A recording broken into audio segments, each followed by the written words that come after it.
નમસ્કાર મિત્રો, આપણી ચેનલ ટીચિંગ પ્લસ પર આપ સૌનું સ્વાગત છે.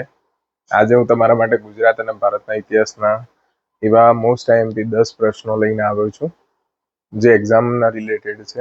બરોબર, તે આજે આપણે જોઈશું. વન લાઇનર ક્વેશ્ચન રહેવાના છે. ત્યાં સુધી જો આપણે ચેનલ પર નવા હોય તો ચેનલને સબસ્ક્રાઇબ કરી લેજો. વિડીયો ગમે તો વિડીયોને લાઈક કરજો, શેર કરજો તમારા મિત્રો સાથે. તો ચલો સ્ટાર્ટ કરીએ આજનો વિડીયો લેક્ચર. તો આજના વિડીયો લેક્ચરમાં આપણે ગુજરાતના ઇતિહાસ અને ભારતનો ઇતિહાસ જોવાનો છે. તો પહેલો જ ક્વેશ્ચન છે કે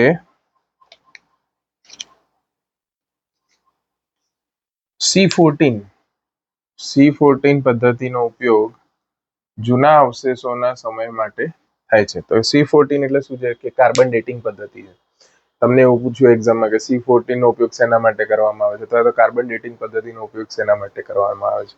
તો એનો જવાબ શું આવશે? જૂના અવશેષોનો સમય જાણવા માટે. એટલે કે ફોર એક્ઝામ્પલ હું તમને સમજાવું તો કોઈ વસ્તુ મળી, ધારો કે આપણને જૂની ઐતિહાસિક, તો એના વર્ષો જાણવા હોય તો એના માટે કાર્બન ડેટિંગ કરીને એક પ્રોસેસ આવે જેની અંદર એ વસ્તુને મૂકવામાં આવે. જેમ કે ઝાડની છાલ, ઝાડનું આયુષ્ય જાણવું હોય તો ઝાડની છાલને તમારે શું કરવું પડે કે ભાઈ ઝાડની છાલને તમારે સેન્ટર પર મોકલવી પડે. એને પ્રોસેસ કરવામાં આવે અને જાણવામાં આવે કે કેટલા વર્ષ જૂની છે. એનું એક અલગ પ્રકારનું મશીન આવે છે.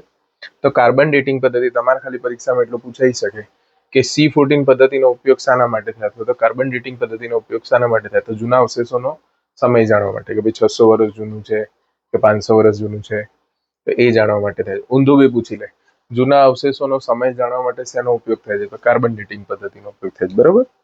પછી નેક્સ્ટ જોઈએ તો કે નેક્સ્ટમાં એવું કહે છે બીજા ક્વેશ્ચનમાં કે પાંડુલિપિમાં લખાયેલા પત્રોને શું કહેવાય? પાંડુલિપિમાં એવું આવી જાય કે પાંડુલિપિમાં લખાયેલા પત્રોને શું કહેવાય? તો પાંડુલિપિમાં લખાયેલા પત્રોને શું કહેવાશે? તો કે ભાઈ પાંડુલિપિમાં લખાયેલા પત્રોને તાડપત્ર અથવા તો ભોજપત્ર કહેવાશે. બરોબર, તાડપત્ર અથવા તો ભોજપત્ર કહેવાશે. પાંડુલિપિમાં લખાયેલા પત્રોને શું કહેવાય? તાડપત્ર અથવા ભોજપત્ર કહેવાશે. ત્રીજો ક્વેશ્ચન જોઈએ. ત્રીજા ક્વેશ્ચનમાં શું છે? ભીમબેટકાની ગુફા કઈ જગ્યાએ આવેલ છે? જો હવે આવું લોકેશન બી પૂછી લે, ભારતમાં કઈ જગ્યાએ કઈ ગુફા આવેલી છે. બરોબર, તો કે ભાઈ અહીંયા પૂછ્યું છે કે ભીમબેટકાની ગુફા કઈ જગ્યાએ આવેલી છે? તો ક્યાં આવશે? MP, મધ્યપ્રદેશ. બરોબર, MP માં આવેલી છે. તો તમારે ખાલી એટલું જ યાદ રાખવાનું કે ભાઈ એમ પૂછી લે કે મધ્યપ્રદેશમાં કઈ ગુફા આવેલી છે? ભીમબેટકાની ગુફા. પણ એવું ના પૂછે. કેમ ના પૂછે? કેમ કે મધ્યપ્રદેશમાં બીજી ઘણી ગુફાઓ આવેલી હોય. તો તમને પર્ટિક્યુલર એવું પૂછે કે ભીમબેટકાની ગુફા ક્યાં આવશે? તો મધ્યપ્રદેશ આવશે. બરોબર. પછી નેક્સ્ટ જોઈએ. ભારતમાં મળી આવેલ સૌથી જૂના સિક્કાને શું કહેવામાં આવે? બરોબર, તો ભારતમાં સૌથી જૂનો સિક્કો જે મળી આવ્યો તો ખનન કાર્ય કર્યું ત્યારે, તો કયો આવશે? કે પંચમાર્ક આવશે. બરોબર, પંચમાર્ક આવશે. તો ચોથા ક્વેશ્ચનનો જવાબ શું આવશે? પંચમાર્ક. કે ભારતમાં મળી આવેલ સૌથી જૂના સિક્કાને શું કહેવાશે? તો કે પંચમાર્ક કહેવાશે. બરોબર. એના પછી જોઈએ મુદ્રા શાસ્ત્ર એટલે શું? બરોબર, કે ભાઈ મુદ્રા શાસ્ત્ર એટલે શું? કે મુદ્રા શાસ્ત્ર કોને કહેવાય? તો કે ભાઈ જૂના સિક્કાઓના અભ્યાસને શું કહેવાશે? મુદ્રા શાસ્ત્ર. જો લખ્યું છે મુદ્રા. જૂના જમાનામાં આપણે જેને પૈસા અત્યારે કહીએ, રૂપિયા કહીએ, એને ત્યારે શું કહેવાતું? મુદ્રા કહેવાય. તો મુદ્રા શાસ્ત્ર એટલે શું? જૂના સિક્કાઓનો અભ્યાસ. બરાબર, તો જૂના સિક્કાઓનો અભ્યાસ એવું પૂછ્યું એટલે સીધું તમારે ટીક કરી દેવાનું મુદ્રા શાસ્ત્ર. બરોબર, અથવા તો એવું કીધું મુદ્રા શાસ્ત્ર એટલે શું? તો નીચે લખેલું હોય જૂના સિક્કાનો અભ્યાસ. બરોબર. પછી છઠ્ઠું જોઈએ. ભોજપત્ર એટલે શું? જો અહીંયા બે આવી ગયા, આ તાડપત્ર અને ભોજપત્ર. અહીંયા એનો જ ક્વેશ્ચન આવ્યો, ભોજપત્ર એટલે શું?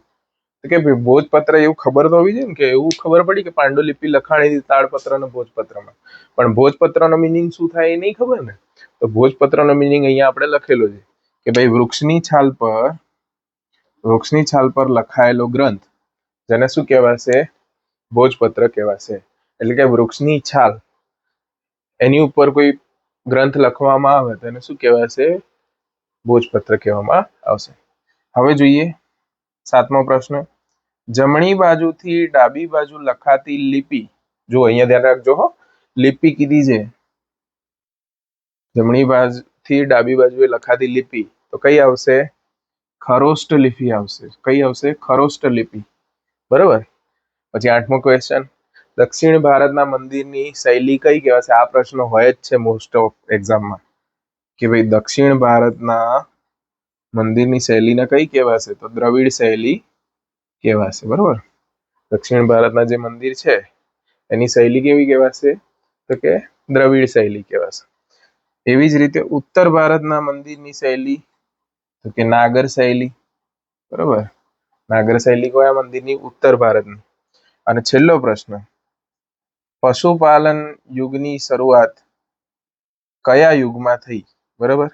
પશુપાલન પાળવાનું જે શરૂઆત કરી એ ઐતિહાસિક યુગમાં કયા યુગમાં થઈ? તો કે મધ્યપાષાણ યુગમાંથી. કયા યુગમાંથી? મધ્યપાષાણ. તો પશુપાલન દેખાય તમને ત્યાં તમારે શું ટીક કરી દેવાનું? મધ્યપાષાણ કરી દેવાનું. બરોબર છે. તો આજનો વિડીયો ગમ્યો હોય તો વિડીયોને લાઈક કરો, તમારા મિત્રો સાથે શેર કરો, વધુમાં વધુ લોકો આ વિડીયો જોઈ શકે એના માટે શેર કરો અને ચેનલને સબસ્ક્રાઇબ કરો. આપણી ચેનલનું નામ શું છે? ટીચિંગ પ્રહસ છે ચેનલનું નામ. બરોબર. આપણી ચેનલનું નામ શું છે? ટીચિંગ પ્રહસ. ઓકે. તો મળીએ બીજા લેક્ચરમાં. ત્યાં સુધી આવજો.